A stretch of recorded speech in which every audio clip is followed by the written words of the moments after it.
Assalamualaikum warahmatullahi wabarakatuh.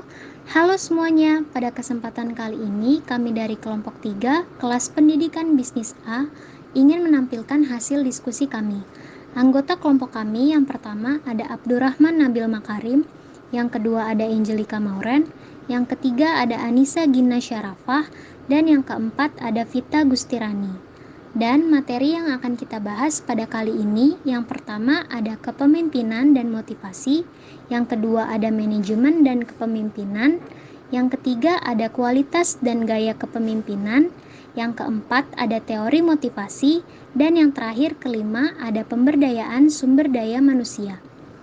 Materi yang pertama yaitu tentang kepemimpinan dan motivasi. Yang pertama ada kepemimpinan. Kepemimpinan merupakan suatu usaha untuk mempengaruhi sebanyak mungkin orang sesuai dengan kemampuannya melalui cara atau sistem yang dapat diterima banyak orang, baik secara kuantitas argumen dan kualitas argumen. Kuantitas argumen adalah upaya untuk melakukan pengulangan argumen seseorang kepada orang lain dengan tujuan agar orang lain tersebut dapat atau ingin melakukan apa yang didengarkannya tersebut. Kepemimpinan melalui komunikasi merupakan salah satu cara yang paling efektif dalam mencapai tujuan, karena komunikasi dapat menimbulkan rasa percaya diri yang diulang terus-menerus dan menjadi kebiasaan, sehingga terbentuklah karakter yang baik dan akhlak yang teladan. Dengan demikian, respon dari orang lain akan positif dan membuat dukungan dari bawahan yang dengan tulus memberikan usahanya untuk mencapai tujuan bersama. Yang kedua ada motivasi. Motivasi memiliki peran penting agar perusahaan bisa mencapai tujuannya. Dengan motivasi, maka pegawai dapat mengerahkan apa yang dapat dia bisa lakukan untuk memajukan perusahaan dan membantu perusahaan untuk mencapai tujuannya. Melihat dari kenyataan tersebut, sudah saatnya pimpinan dapat lebih banyak memberikan kesempatan kepada pegawai untuk mengembangkan sumber dayanya agar lebih berprestasi dalam melaksanakan tugas. Lalu yang ketiga ada keterkaitan dalam dunia bisnis. Pemimpin dengan gaya kepemimpinan yang baik akan menciptakan motivasi yang tinggi di dalam setiap diri bawahan, sehingga dengan motivasi tersebut akan timbul semangat kerja yang dapat meningkatkan kinerja dari bawahan itu. Materi yang kedua yaitu tentang manajemen dan kepemimpinan. Manajemen menurut definisi para ahli yaitu yang pertama dari Encyclopedia of the Social Science. Definisi manajemen adalah proses yang dalam pelaksanaannya memiliki tujuan, yaitu direncanakan, dilaksanakan, serta diawasi. Yang kedua ada dari Mary Parker Follett, manajemen adalah suatu seni, yang dimana setiap pekerjaan bisa diselesaikan dengan orang lain. Dengan kata lain, seorang manajer bertugas mengatur dan mengarahkan orang lain untuk mencapai tujuan organisasi. Lalu selanjutnya ada fungsi manajemen. Yang pertama ada fungsi planning atau perencanaan. Fungsi planning adalah aktivitas untuk menyusun, merencanakan apa yang menjadi tujuan perusahaan, serta bagaimana cara untuk mencapai tujuan tersebut. Perencanaan atau planning dilakukan pada awal pembentukan perusahaan. Seperti definisi di atas, planning penting dilakukan untuk menentukan tujuan perusahaan. Nah, di dalam fungsi planning ini dibagi lagi tahapannya menjadi 3. Yang pertama ada top level planning atau perencanaan tingkat atas. Yang kedua ada middle level planning atau perencanaan tingkat menengah. Yang ketiga ada low level planning atau perencanaan tingkat bawah. Lalu yang kedua ada fungsi organizing. Fungsi organizing adalah fungsi yang mengatur segala sumber daya yang ada, baik sumber daya manusia maupun sumber daya lainnya. Supaya sumber daya tersebut dapat berfungsi di tempat yang tepat, serta mampu melaksanakan peran dan fungsinya secara maksimal, guna mencapai tujuan perusahaan yang telah ditetapkan. Yang ketiga ada fungsi staffing. Staffing ini sebenarnya tidak jauh berbeda dengan organizing, karena pada intinya adalah menempatkan orang di tempat yang tepat.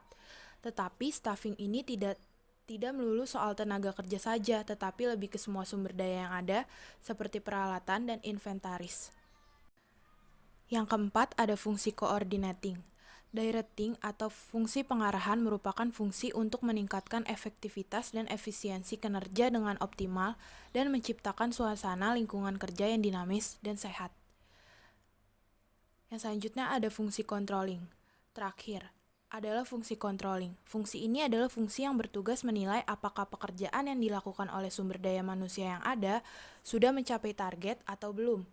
Controlling ini sangat penting dilakukan karena akan menentukan apakah kualitas dari layanan atau produk tersebut terjaga atau tidak. Selanjutnya adalah kepemimpinan dan definisinya menurut para ahli. Yang pertama itu ada dari pendapat dari George R. Terry. Kepemimpinan adalah sebuah aktivitas untuk mempengaruhi orang-orang supaya diarahkan mencapai tujuan organisasi. Yang kedua ada dari Stoner. Kepemimpinan adalah proses usaha untuk mempengaruhi kegiatan yang berhubungan dengan anggota kelompok.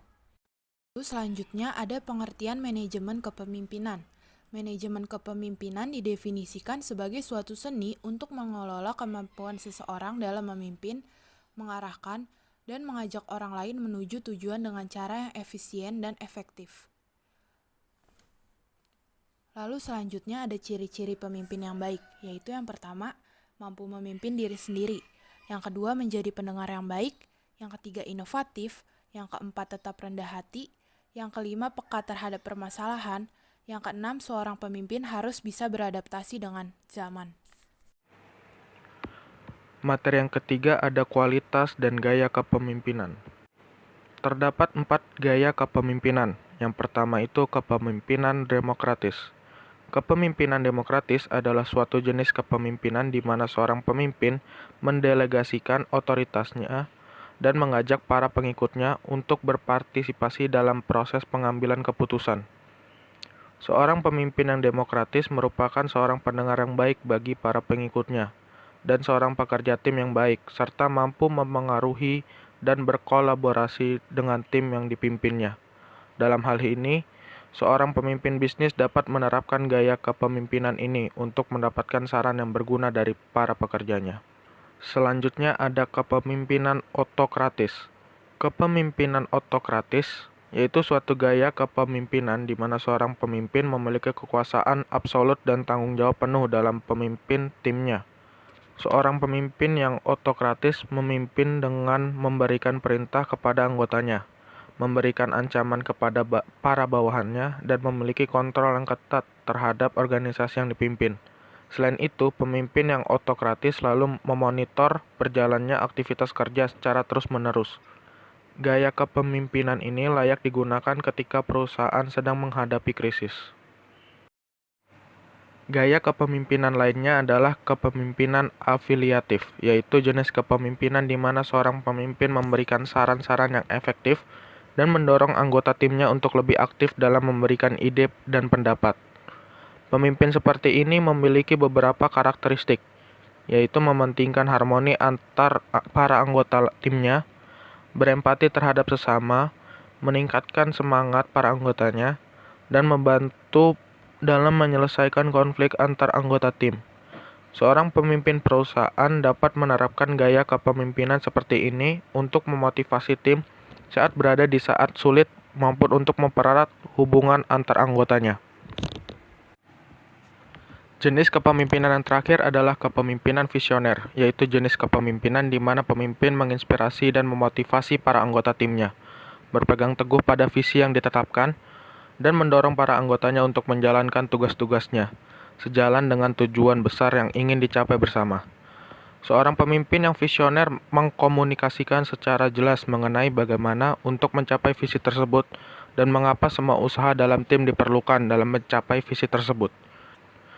Gaya kepemimpinan ini diperlukan ketika bisnis atau perusahaan membutuhkan suatu visi yang baru atau perubahan drastis yang memberikan pengaruh besar terhadap perusahaan. Materi selanjutnya ada teori motivasi. Yang pertama itu ada hierarki Maslow. Teori hierarki Maslow mengurutkan kebutuhan manusia dimulai dari paling bawah ke paling atas, yaitu kebutuhan fisiologis, kebutuhan keamanan, kebutuhan sosial, kebutuhan penghargaan, dan yang terakhir kebutuhan aktualisasi diri. Selanjutnya ada McClellan. Teori motivasi McClellan menggolongkan kebutuhan manusia menjadi 3 jenis, yaitu achievement, afiliasi, dan kekuasaan. Selanjutnya ada harapan Froome. Teori harapan Froome dikemukakan oleh Victor Froome, Edward Lawler, dan juga Lyman Porter. Teori ini didasari oleh 3 hal, yaitu valence, ekspektansi, dan instrumentally. Selanjutnya ada motivasi Hertzberg. Teori motivasi Hertzberg menjelaskan ada 2 faktor yang mempengaruhi kepuasan kerja karyawan dalam suatu lingkungan. Materi selanjutnya ada pemberdayaan sumber daya manusia. Pemberdayaan sumber daya manusia yaitu proses mengaktifkan atau otorisasi individu untuk berpikir, berperilaku, mengambil tindakan, dan mengontrol pekerjaan dan mengambil keputusan dalam cara yang otonom, yaitu suatu keadaan pemberdayaan diri untuk mengendalikan tujuannya. Selanjutnya ada prinsip. Yang pertama itu menunjukkan bahwa Anda menghargai orang lain. Yang kedua berbagi visi kepemimpinan. Yang ketiga berbagi tujuan dan arah. Keempat, kepercayaan orang. Yang kelima, menyediakan informasi untuk mengembalikan keputusan. Selanjutnya ada langkah pemberdayaan. Yang pertama itu menciptakan kesempatan untuk membentuk rasa kepercayaan.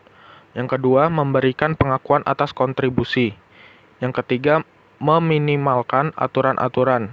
Yang keempat, mengembangkan tujuan yang bermakna dan melibatkan orang-orang yang dapat berkontribusi pada proses. Yang kelima, mengenali hasil.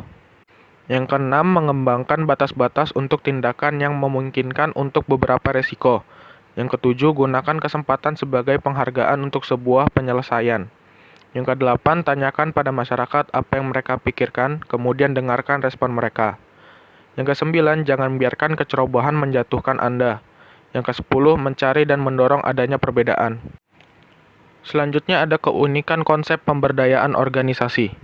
Yang pertama itu bawahan didorong dan dimotivasi untuk menggunakan inisiatifnya yang selama ini terpendam dalam diri bawahannya akibat adanya prosedur birokrasi.